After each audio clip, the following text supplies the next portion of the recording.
नमः पार्वती पतये हर हर महादेव हर महादेव महादेव महादेव। आज हम लोग काशी रहस्य 18वां अध्याय लेकर आपके पास आ गए हैं। इसके पहले हमारी कथा हुई थी सप्तदशों अध्याय की, जिसमें हम लोगों ने देखा था कि किस प्रकार से काशी में जो स्त्रीतत्व है उसका प्रतिपादन हुआ था। काशी माँ कथा का भी हमने उसमें संवाद देखा था भगवान से। और आज जो 18वें अध्याय की विषय वस्तु है वो है पापियों के भार को वहन करने में असमर्थ काशी का भगवान के साथ संवाद। जो पापी हैं काशी में, उनका पाप इतना बढ़ गया है, इतने पापी हैं कि काशी माता उनका भार सहने में असमर्थ हो रही हैं। तो वही वो विश्वनाथ के पास जाती हैं और चर्चा करती हैं इस बारे में। तो क्या निष्कर्ष निकलता है आज इस अध्याय में हम लोग देखेंगे। बहुत ही ज्ञानवर्धक अध्याय होने वाला है, तो इसको आप लोग आखिरी तक ज़रूर सुनिएगा, और थोड़ा लंबा भी है। तो बिना किसी और समय नष्ट किए हुए इसका श्री गणेश करते हैं। विश्वेशं माधवं ढुंडिं दंडपाणिं च भैरवं वंदे काशीं गुहां गंगा भवानी मणिकर्णिका। अथाष्टदशोऽध्यायः। श्री गणेशाय नमः। ऋषि कहते हैं, त्रिविध तापों का नाश करने वाली काशी ने भगवान शिव के वाक्यों को सुनने के बाद लोक कल्याण करने वाले भगवान देवादिदेव शंकर से क्या कहा। सूत जी कहते हैं, हे महाभाग्यवान ऋषियों, भगवान शिव के मुखारविंद से श्रवण करने के उपरांत काशी ने जो निवेदन किया, आप सब उसे सुने। वह अतिशय कौतूहलपूर्ण है। क्या कहा। काशी कहती हैं, हे जगतगुरु, पापियों के अत्यंत भार से मैं पीड़ित हूँ। हे शंकर, इस क्षेत्र में पापियों द्वारा किए गए पापा भार अब मुझसे सहे नहीं जाते।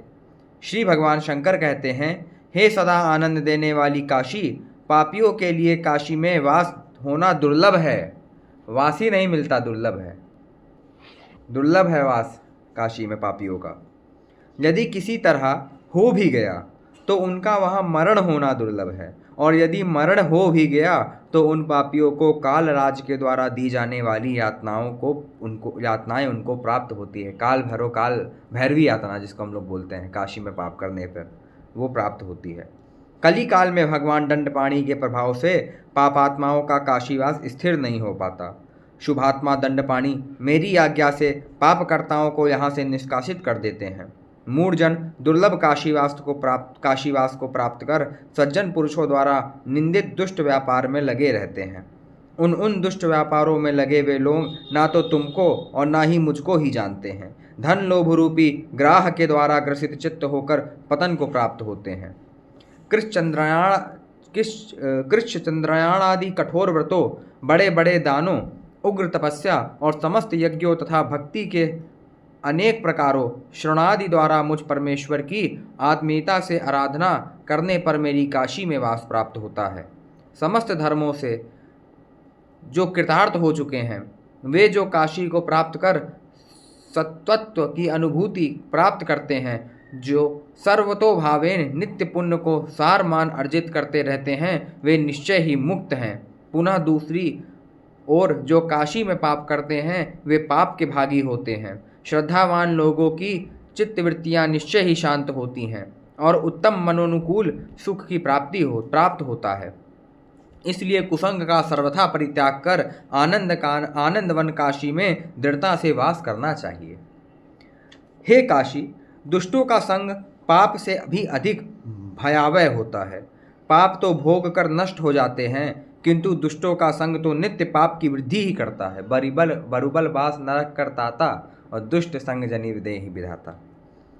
काशी कहती हैं, हे महादेव, वे कौन से दुष्ट लोग हैं जो आपके द्वारा प्राप्त होने वाले अनुग्रह में बाधक हो जाते हैं, जिनके संग से काशी में आकर भी लोग असत आचरण करने वाले हो जाते हैं। देखिए क्या बोल रहे हैं भगवान। श्री भगवान शिव कहते हैं, जो लोग घर, स्त्री, धन और पुत्रादि में तो आसक्त हैं, किंतु धर्म के विषय में सर्वथा उदासीन हैं, दुष्ट पदार्थों का उपभोग करने वाले दुर्भाग्यशाली जनों में आसक्त तथा वेद के विपरीत कार्यों में नितांत भक्ति रखने वाले ऐसे लोगों का यदि संग हो जाए तो हे काशी, ऐसे नराधम इस पृथ्वी पर क्या क्या नहीं करते। असत जनों को वर्जित मात्र करने से ही लोग शिव शिव ऐसे मंत्र में तत्पर होकर मुझको भई भजते हैं।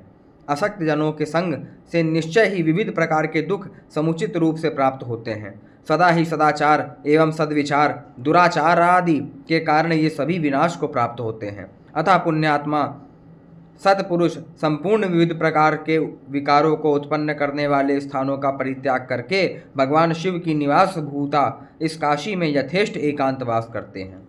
दुष्टों के संग से प्रतिदिन जो पाप राशि एकत्रित होती है उसे सज्जन क्षीण करते हैं। अतः सत्पुरुषों को सावधानी से इसका सेवन करना चाहिए। सज्जनों की सहायता से दीन जन दुखमुक्त होते हैं। हे देवेशी, पूर्ण पुण्यों के परिणाम स्वरूप निज जनों की भी दृढ़ श्रद्धा शास्त्र और गुरु में उत्पन्न होती है, जबकि पाप के कारण उत्तम जनों की भी नहीं हो पाती। यह भविष्य में होने वाली बात मुझे पहले से ही ज्ञात है कि एक वैराग्य युक्त वेश्या का संवाद आगे चलकर तुम्हारे साथ होगा। तुम्हारे द्वारा उपदेश दिए जाने पर तथा उसके विषय में पूछने पर वह संपूर्ण रूप से सब कुछ अपने बारे में कहेगी। श्री काशी कहती हैं, हे दयानिधे, यह तो बड़ी आश्चर्य की बात है कि वेश्या और वह वैराग्य से युक्त हो। हे दयानिधे, मेरा इस वेश्या के साथ कैसे संवाद होगा?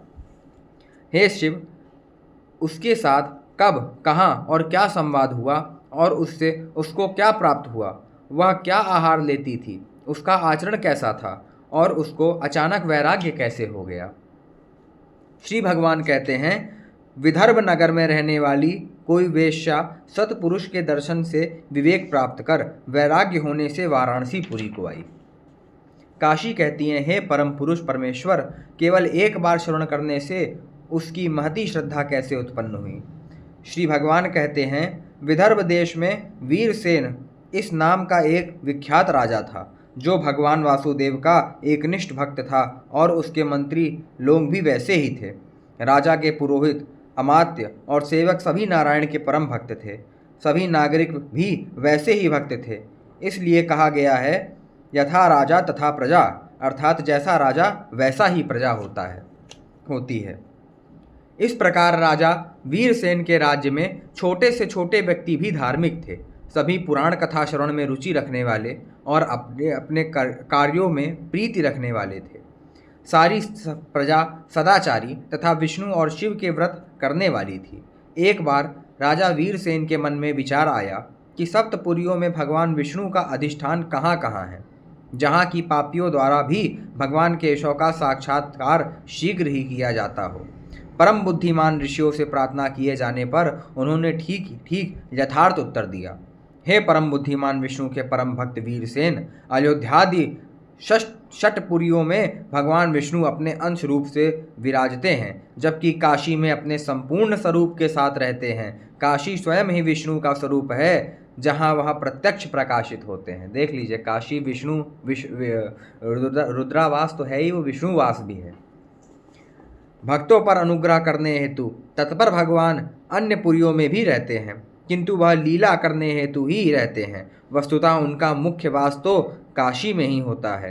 काशी में जो दो भुजाओं वाले लोग वास करते हैं वो तो चतुर्भुज विष्णु स्वरूप ही होते हैं और रुद्र स्वरूप भी होते हैं, इसमें भी कोई दो राय नहीं। काशी में वे सभी लोग जो सर्वथा पाप से विमुख हैं, शांत हैं, वे भी भगवत रूप ही हैं। हे ब्राह्मण एवं आंतरिक शत्रुओं का पराभव करने वाले, इसी कारण वह भगवान विष्णु का अधिष्ठान अर्थात निरंतर वास है। विदर्भ के राजा वीरसेन और सात्विक लोगों द्वारा ऋषि वाक्य को सुनकर उन महान यशस्वी लोगों ने काशी को विष्णु रूप स्वीकार किया। विदर्भ की कामकला नाम की कोई वैश्या काशी के उत्तम महात्म्य को सुनकर अपने विषय में आतुर हुई। संसार की परिवर्तनशीलता के विषय में सुनने के पश्चात उसने ये सुंदर वचन बोले, अहो आश्चर्य है कि मैंने मनुष्य देह प्राप्त करके भी आत्मकल्याण के लिए कुछ नहीं किया। किस उपाय को करने से महापाप रूपी दुर्गम संसार से मुक्त हो सकूंगी, मैं किस प्रकार काशी के लिए प्रस्थान करूंगी, कैसे भगवान केशव को देख सकूंगी, मैं पाप में जीवन व्यतीत करने वाली अधम स्त्री कैसे उत्तरवाहिनी गंगा में स्नान करूंगी, कैसे भगवान केशव के स्थान को प्राप्त कर उत्तम गान करके समक्ष प्रस्तुत करूंगी, कैसे मैं नृत्यादि ताल और उषूषित वाद्यवंशी के द्वारा अपनी उत्तम कला प्रस्तुत कर सकूंगी। क्या मुझ पापनी द्वारा क्या पुनः कोई निंदित कार्य किया गया है? मैंने सर्वत्र शीघ्र ही अपना अंग प्रदर्शन कर केवल धन को ही प्राप्त करना चाहा। उन नराधमों को धिक्कार है जो अनेकों द्वारा उपभुक्त मेरा सेवन करना चाहते हैं। मुझको और उन पाप पुरुषों को धिक्कार है जिनका अपनी इंद्रियों पर नियंत्रण नहीं है। ऐसे लोगों का मैं सेवन करती रही। हे केशव, आपकी माया का प्रभाव वास्तव में बहुत परमाद्भुत है। माया के प्रभाव के कारण ही नरक में सुख बुद्धि को मैं दूर नहीं कर पाई। यह शरीर भीतर से मलादि से भरा और बाहर से हड्डी आदि पर खड़ा है। यह शरीर तो कृमि केशादि से युक्त मवाद की दुर्गंध का पात्र है। यही निश्चय ही परम नरक भोग कर अद्भुत साधन है। जो एक देह को दूसरे देह के साथ जोड़कर उसमें भोग बुद्धि रखता है, निश्चय ही सत्संग और आश्चर्यकारी महात्मा को देखो, जो मानसिक क्लेशों का सर्वथा विनाश कर देते हैं।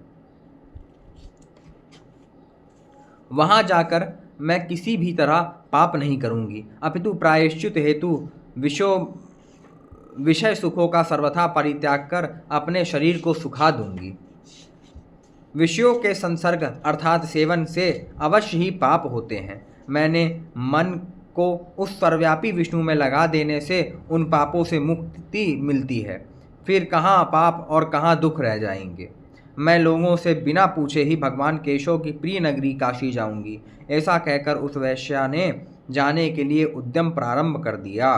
ब्राह्मणों द्वारा बतलाए हुए प्रस्थान दिवस को जानकर धन का विभाजन कर कुछ धन अपने साथ लेकर नियम विशेष धारण कर दास दासी इन दोनों को साथ लेकर भगवान केशव के स्मरण के साथ प्रस्थान किया। मार्ग में हे केशव, हे देवेश, हे काशी के प्रेमी अच्युत, आपकी जय हो, ऐसा कहते हुए निकल पड़ी। हे सर्वेश, मुझे शीघ्र काशी प्राप्त कराओ। हे जनार्दन, मुझे वहाँ वास प्रदान करो।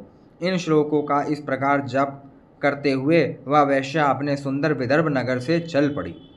कुछ दिनों बाद ही आत्यंतिक रूप से महाफल देने वाली काशी को प्राप्त किया, अर्थात काशी पहुंची, जहां पग पग पर उसका पाप रूपी मल आत्यंतिक रूप से क्षीण होता है। काशी के दर्शन होते ही वासना सहित सारे विकार दूर हो गए। मणिकर्णिका तीर्थ में आकर स्नान किया, बहुत सारा धन दान देकर मुंडन कराया और शुद्ध पयोव्रत दुग्धाहार में स्थित हुई। तदुपरांत भगीरथी गंगा के परिसर में भगवान विष्णु में तत्पर होकर रहने लगी। हे केशव, आपकी जय हो। हे देवेश, हे काशी जिनको प्रिय है अथवा काशी को जो प्रिय हैं, ऐसी आपकी जय हो, ऐसे आपकी जय हो। हे देवेश, काशी की रक्षा करो। हे जनार्दन, काशी के प्रति मुझे दृढ़ श्रद्धा दो। केवल 2 स्थूल वस्त्रों को धारण कर समस्त भोगों का परित्याग कर उपयुक्त मंत्र से देवाधिदेव विष्णु को ही वह नित्य प्रार्थना करती थी। सुंदर रमणीय अंगों वाली वह सुंदरी काम कला सदा भगवान केशव अर्थात विष्णु में ही रमण करती है। भक्ष्य पदार्थों में भी जीव हिंसादि दोष हो सकते हैं, वह ना हो इसका भी ध्यान रखती है। घूमने फिरने में भी हिंसा हो सकती है, ऐसा विचार कर एक स्थान में रहती है। गंगा के सुरम्य तट पर परमात्मा में ही रमण करती थी। कभी तो वह आनंद में रोने लगती, कभी स्पृष्ट रूप से हंसती, कभी आनंद में नृत्य करती, तो कभी हे सखे ऐसा परमात्मा को पुकारती थी। कभी तो लोगों को प्रणाम करने लगती, तो कभी लोगों से दूर हटकर अकेले ही स्थिर रहती, कभी पतितों को भी पावन करने वाले सबके प्रकाश उस परमात्मा का विचार करने लगती। काम कला कहती है, अतिशय आनंद से आश्चर्यचकित होकर कहती है, अहो, मैं काशी में युग और गव्युति के साथ अर्थात 4 और 1 मिलकर 5 कोश विस्तार वाला पंचकोशात्मक आधात रहित अखंड महालिंगमय परमात्म रूप जनता के दुखों का मर्दन करने वाले जनार्दन को देखूंगी। मैं किसी लौकिक व्यक्ति को पति मानकर उसके साथ रमण ना कर, जो सर्वोच्च पुरुषार्थ, पराक्रम और धैर्य संपन्न है, ऐसे मुक्तिदाता महान पति को प्राप्त कर रात दिन अहर्निश उनके साथ रमण करूंगी। वेश्या भी जिसकी सेवा कर सती हो जाती है, उस सर्वतंत्र स्वतंत्र काशीपति भगवान को ही आत्यंतिक रूप से भजूंगी। वह प्रभु तो सदा सुमुख, शांत विग्रह, नित्य सनातन प्रीति रखने वाले से प्रेम रखने वाला, जीवन को धन्य करने वाला, अत्यंत पवित्र और आत्यंतिक रूप से पवित्र करने वाला, कुरूपता, दुर्भाग्य और दारिद्र्य को सर्वथा दूर करने वाला, सदा परम दयालु और अपराधों को क्षमा करने वाला है। अरे निश्चय ही काशी में प्रभु की और कभी ना जाने वाले इस कृपण पाप स्वरूप देह से सबके रक्षक उस देवादिदेव भगवान जनार्दन को पालक और रक्षक रूप से मेरे द्वारा प्राप्त कर लिया गया, जो अपने भक्तों के अधीन होने या सर्वथा स्वतंत्र होने के कारण विषय सेवन करने वालों को नहीं प्राप्त हो सकता। आश्चर्य है कि शोक से परिपूर्ण व्यक्ति काशी में पातक न करते हुए यहाँ के काशीवासियों के साथ बड़े बड़े देवताओं द्वारा सेवित परिपूर्ण काम आत्माराम आनंदपूर्ण उस शिव को क्यों नहीं रमता। ब्रह्मादि बड़े बड़े देवताओं द्वारा सेवित काशीश्वर भगवान जनार्दन को ही सर्वत्र पति अर्थात अपने रक्षक के रूप में देखती हूँ। मेरे चित्त तो सदा उस आनंदमय परमात्मा में ही रमा रहता है। इस कारण उससे हटकर बाहर कहीं नहीं जाती और ना ही अन्य कुछ रुचिकर ही लगता है। ऐसा उसकी भक्ति हो गई। शिव कहते हैं, ऐसा निश्चय कर वह विलासिनी वेश्या चिदानंद स्वरूपिणी गंगा के किनारे मार्ग से अपरिचित भ्रमण से शोभित होती हुई समस्त इस पंचकोशात्मक लिंग स्वरूप काशी को एक परमात्मा जनार्दन के रूप में ही निरंतर देखती है। वह अतिशय धैर्यशालिनी, विशाल अंतःकरण वाली, जिसने इंद्रियां और मन के स्वभाव या धर्म पर विजय प्राप्त कर लिया, विचरण करने लगी। उसी समय काशी में तपस्या से कृशकाय हुई कोई सुरसा नाम की एक तपस्विनी ब्राह्मणी ने कुतूहल के साथ उस भाग्यशाली वैश्या से पूछा।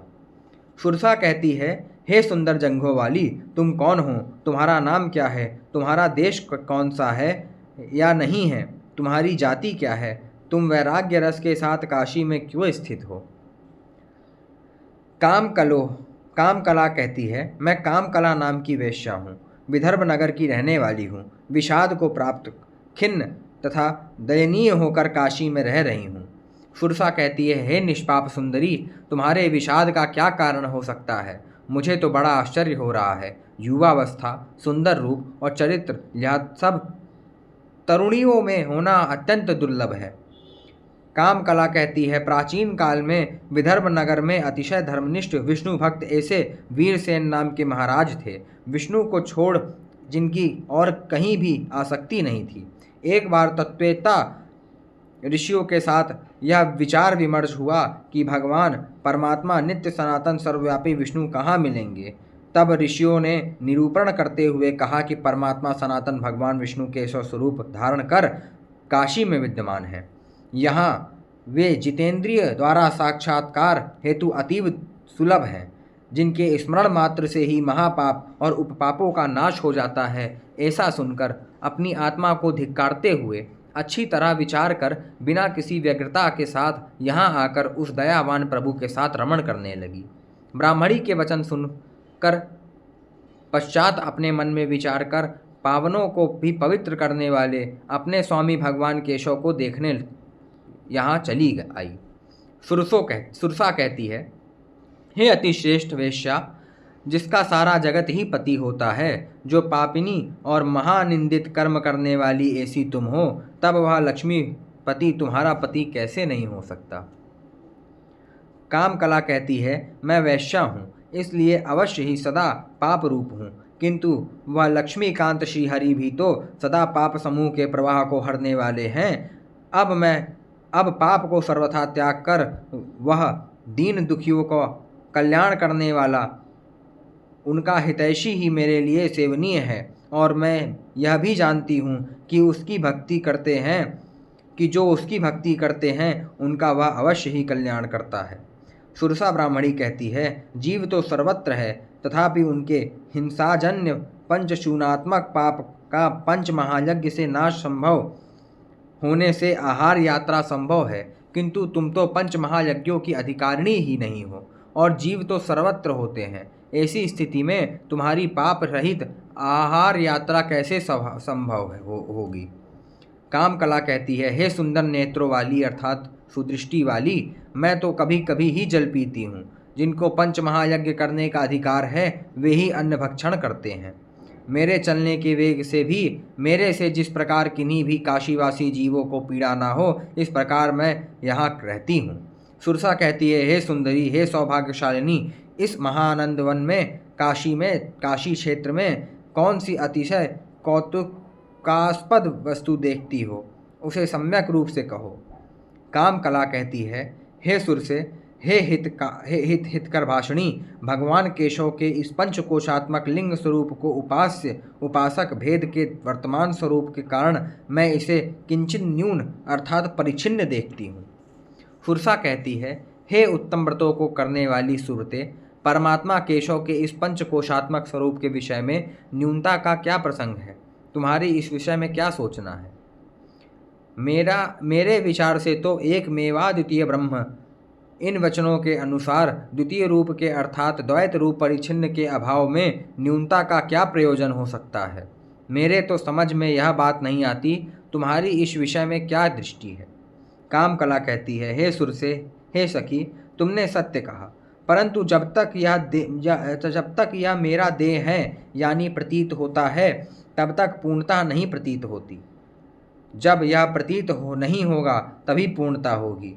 जब तक परमात्मा के साक्षात्कार से परमात्मा भाव नहीं दिखता, तब तक केवल परोक्ष ज्ञान से न्यूनता ही प्रतीत होती है। वास्तव में न्यूनता का अभाव होने पर ही देहोपचार से यानी देहोपाधि से न्यून ही देखती हूँ। ये सब अद्वैत दर्शन भाषण हो रहा है, संभाषण हो रहा है।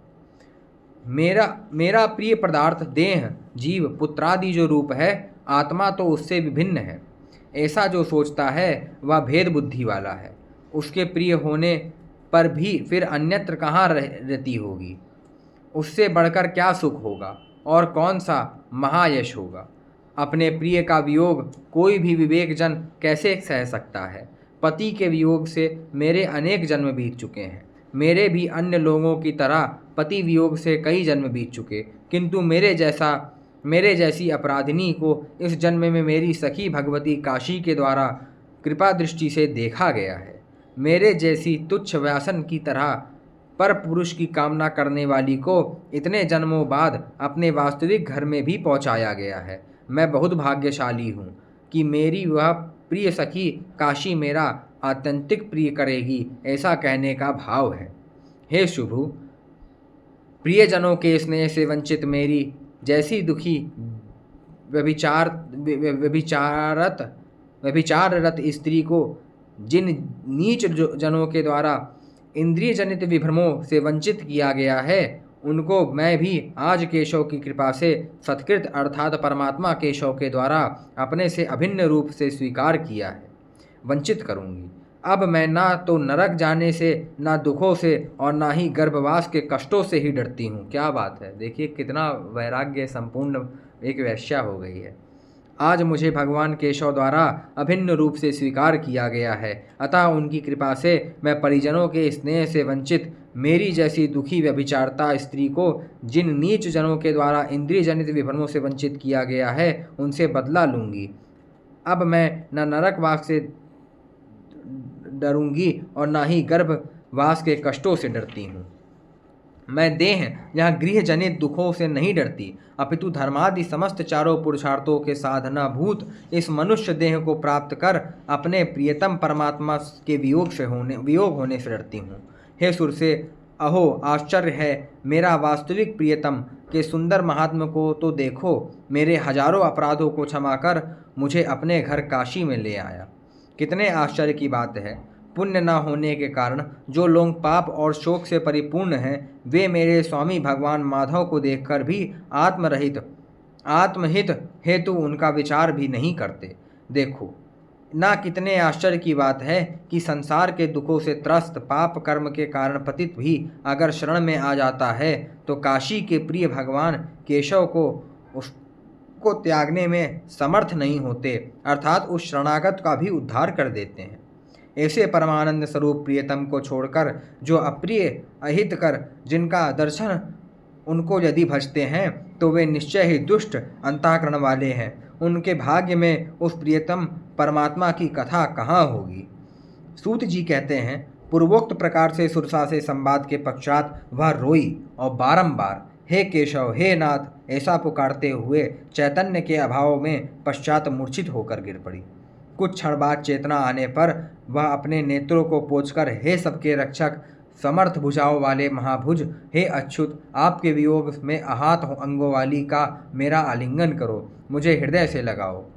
श्री शिव जी कहते हैं, इस परम रीति से नित्य परमात्मा में लीन गंगा तीर निवासिनी काम कला के द्वारा समय व्यतीत हो रहा है। उसके पश्चात ब्राह्मणी सुरसा ने उससे कहा, तुम्हारा देव परमात्मा तुझे मिला कि नहीं? हे कामकले, अभी तक भी तुम्हारा सच्चा पति तुम्हारा आलिंगन नहीं कर रहा है। कामकला कहती है, हे सुरसे, मैं अभी तक किसी भी प्रकार से अपने प्रियतम से नहीं मिली हूँ। यदि तुम इस विषय में कुछ जानती हो तो बताओ कि मेरा प्रियतम के साथ कब मिलन होगा।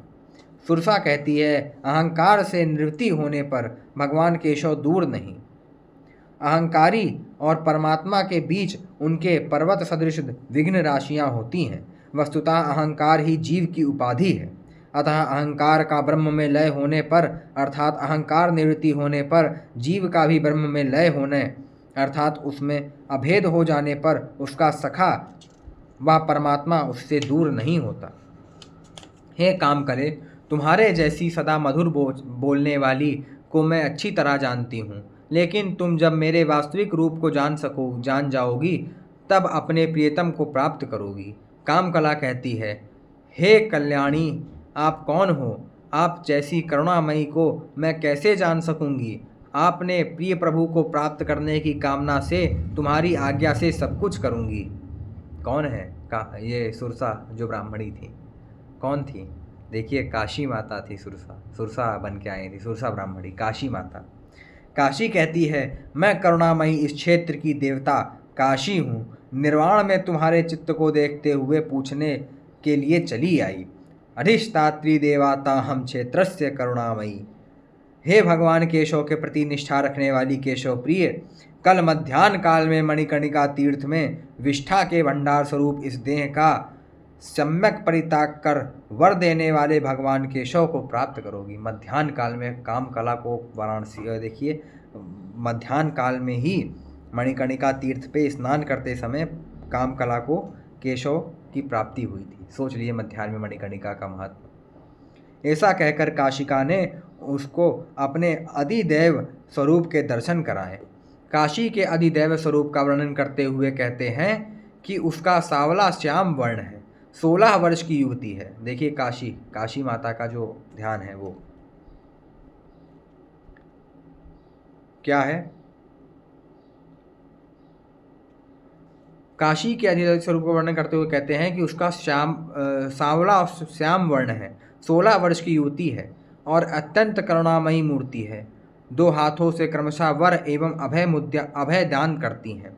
वह सबकी जननी और विद्या स्वरूपा कही जाती हैं। मनुष्यों द्वारा जिसको देखने, निरंतर स्मरण पथ पर लाने, गुणगान करने, सम्यक स्तुति करने या स्पर्श करने पर यह काशिका निश्चय ही विशुद्ध आत्म तत्व का साक्षात्कार कराती हैं।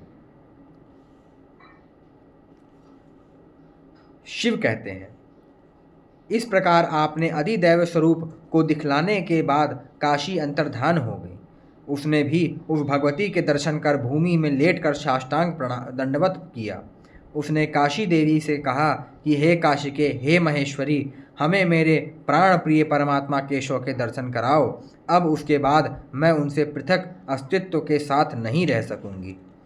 दूसरे दिन भी इसी प्रकार व्याकुल होकर वैश्या कामकला बार बार कह रही थी। मध्याह्न में मणिकर्णिका स्नान करने के पश्चात पुनः भगवान केशव को संबोधित करके बोली, हे केशव, हे सर्वेश, हे काशीवासियों को सुख प्रदान करने वाले, हे काशीवासियों के प्रिय, भगवान विश्वेश्वर के भी प्रिय, हे भगवान, मुझको अब अपने समीप स्थान दो। श्री शिव कहते हैं, ऐसा कहकर उसने पद्मासन में विराजमान होकर ध्यान लगाया और अपना वह अशुभ वेश्या का देह त्याग कर भगवान केशव के साथ परमार्थ भाव को प्राप्त हो गई। उस समय वह साध्वी अपने स्वामी भगवान केशव के साथ किस प्रकार एकाकार हो गई, यह लोगों ने भी देखा। श्री शिव कहते हैं, हे काशी, इस काम कला वेश्या के आख्यान से सत्संग जनित फल क्या होता है, यह तुमने जाना। इन सब बातों पर अच्छी तरह विचार करने के बाद तुम निश्चिंत हो जाओ। सूत कहते हैं, हे ऋषियों, भगवान शिव ने पार्वती के प्रति मूर्तिमती काशी का सम्यक उपयोग बताया। इस समय आप उसे सुनो। शास्त्रानुसार विचार करने वाले विद्वानों के दो मत हैं। कुछ का कहना है कि ईश्वर ही करता है, अर्थात वही सब कुछ करता है, तो कुछ का मत है कि पुरुषार्थ अर्थात काम कर्म के करने पर ही सब कुछ हो सकता है। यह प्रथम पक्ष ही उचित है। ऐसा कहने के लिए आगे कहते हैं, ईश्वर की प्रसन्नता होने पर अभिमुक्त वाराणसी में वास प्राप्त हो, ऐसी प्रार्थना की जाती है, क्योंकि सबसे बड़ा पुरुषार्थ यही है।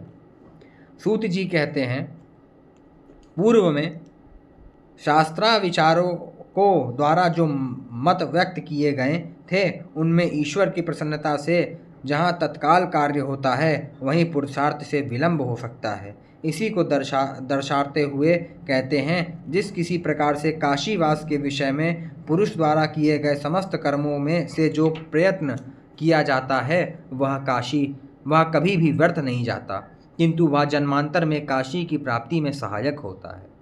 काशिका में जहाँ जितेंद्रिय व्यक्ति पितृदेव आदि की उपासना कर देव ऋषि पितृ इन ऋण त्रयी से मुक्त हो परम सिद्धि को प्राप्त करता है, जहाँ प्रवेश किए व्यक्ति को देव पितृगण और मनुष्यगण सभी शिव स्वरूप मानते हैं। काशी में जहाँ भगवान शंकर और भगवान केशव विष्णु हैं, वहीं काशी में देवी अन्नपूर्णा और देवी रमा का भी वास है। रमा का वास है। देखिए, काश्याम देवा शंकर काशी काश्याम देवी तन्नपूर्णा रमा च, रमा देवी का नाम यहाँ पे आ गया है। काशी में जहाँ समस्त विघ्नों को दूर करने वाले विघ्नहर्ता गणेश विराजमान हैं, वहीं काशी में प्रशासक के लिए रूप में भगवान महेश्वर ही कालराज भैरव के रूप में सब पर शासन करते रहते हैं। काशी में स्वयं विष्णु रूपा उत्तर वाहिनी मोक्षदायिनी गंगा विराजमान है। वहीं ब्राह्मणों के वेद घोष से प्राप्त साक्षात वेद रूपी ब्रह्मा भी विराजमान हैं। काशी में जहाँ एक और दुख दरिद्र दूर करने वाली दुर्गा विराजती हैं, वहीं समस्त रोग व्याधि हरने वाले भगवान सूर्य भी अपने 12 रूपों में विद्यमान रहते हैं। द्वादशादित्य हजारों दुखों के भार से जिनका बल क्षीण हो गया है, ऐसे लोगों के द्वारा काशी में क्या नहीं किया गया, इसको पूरे प्रयत्न से ढूंढते हैं, किंतु ऐसा सारे देवताओं का एकत्र समागम ना तो शिवलोक में, ना तो विष्णु लोक में और ना ही ब्रह्मलोक में देखने को मिलता है। सर्व तीर्थानि देवाश्च वसंत एक अभिमुक्त के, सारे देवता सारे तीर्थ अभिमुक्त में ही निवास करते हैं।